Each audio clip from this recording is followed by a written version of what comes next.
Let me read a narration that I wrote some time ago in order to salute the ancient Hellenic muses that warded and guided me throughout all these years.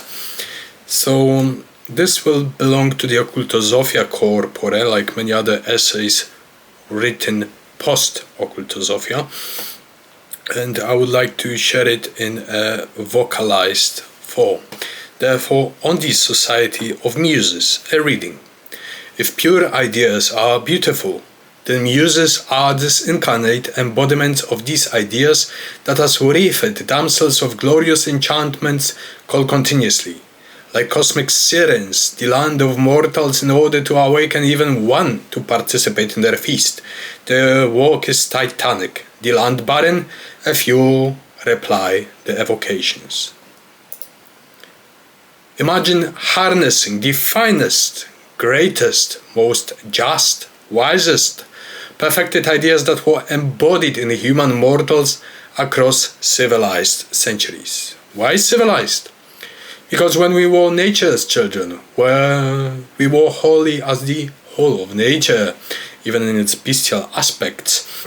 When we separated, we could participate at the tables of even greater divinities and forces, ontological forces, that are somehow inscribed in the memories of the adorned divinities, the cosmoi, the ordered whole, ordo ab chao, that stand in syntony with the ontologically realist, that is Platonic worlds of ideas, and undergo alchemy of rectification, refinements, sublimation, and crowning as threads of wonder woven in the grandiose, majestic song.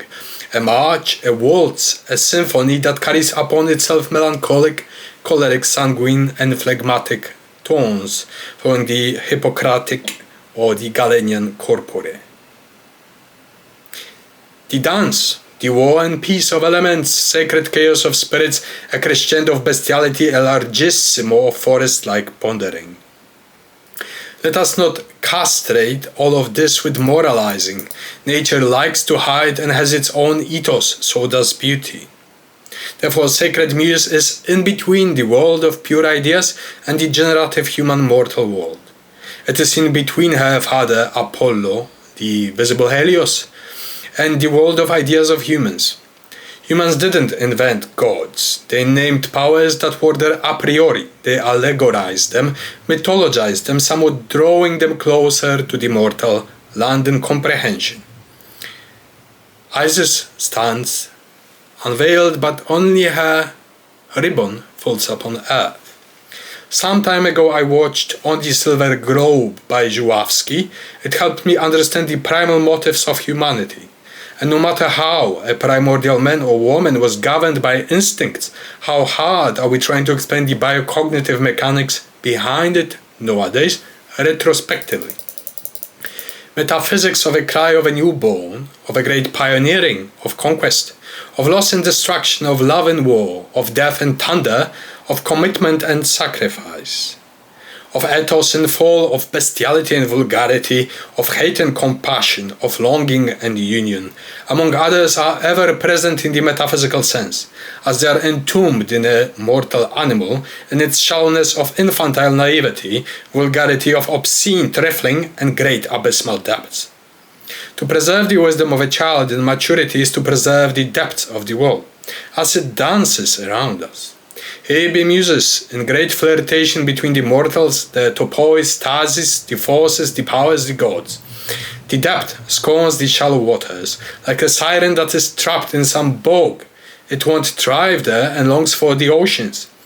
The mortal that ever reached the depths of experience, the muse-inspired genius detests himself, herself, for being imprisoned in a blind society, and likewise longs for the pristine world of muses. Naivety, idealism, they cry. Beholders, experiencers of pure ideas always follow them, once they met. These who seen delightful Hellenic damsels dancing in the air above sunlit fields never turn their back on them, lest they want to return to the despair of separation of the world, of mortal ensnarements from the divine metaphysical. Everybody wants to know whether this is real. They are afraid to rephrase it. Can I participate? Or am I worthy? But how can they participate if their foundations forbid them to make a heroic life of honest reverberations with these splendid aretic yet true worlds? This is not a scientific laboratory and method where things should be tested as falsifiable. This is not a blind faith religion. It is, after all, a lionized life that doesn't fall for quantifiability nor doctrinary tales of beliefs. It is a quest to create something ever new or something more conservatively racial. The same question should be asked, questioning aletheia continuously, whether it portrays truth in ugly or beautiful ways, whether it is an avatar of crooked form hiding behind the beggar's robes, its diamonds, or whether it is a reified architecture of the Temple of Vesta.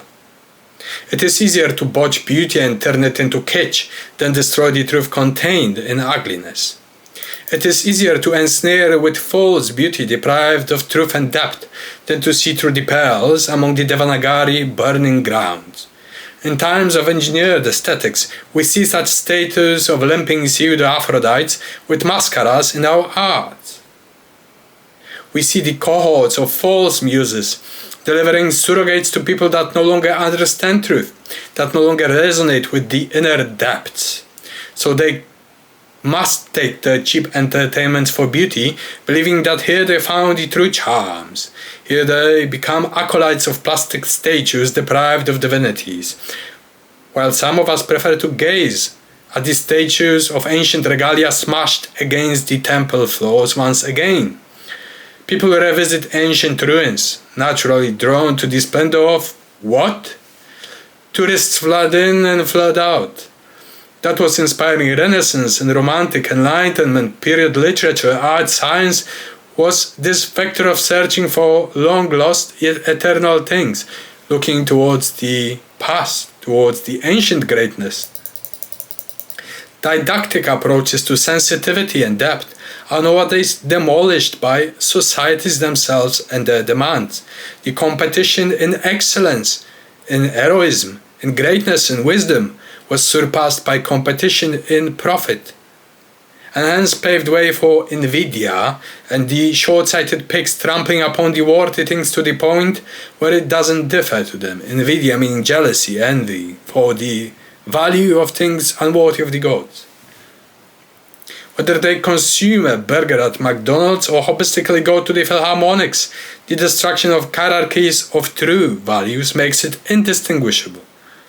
If a snob is someone who recognizes value and does not wish to wallow in the fecism of some relativism, then so be it. In my Camilio policy, I prefer to keep the golden fleece hidden, unexposed to the profane, lest they mock it as the next thing to gnaw upon. Thank you.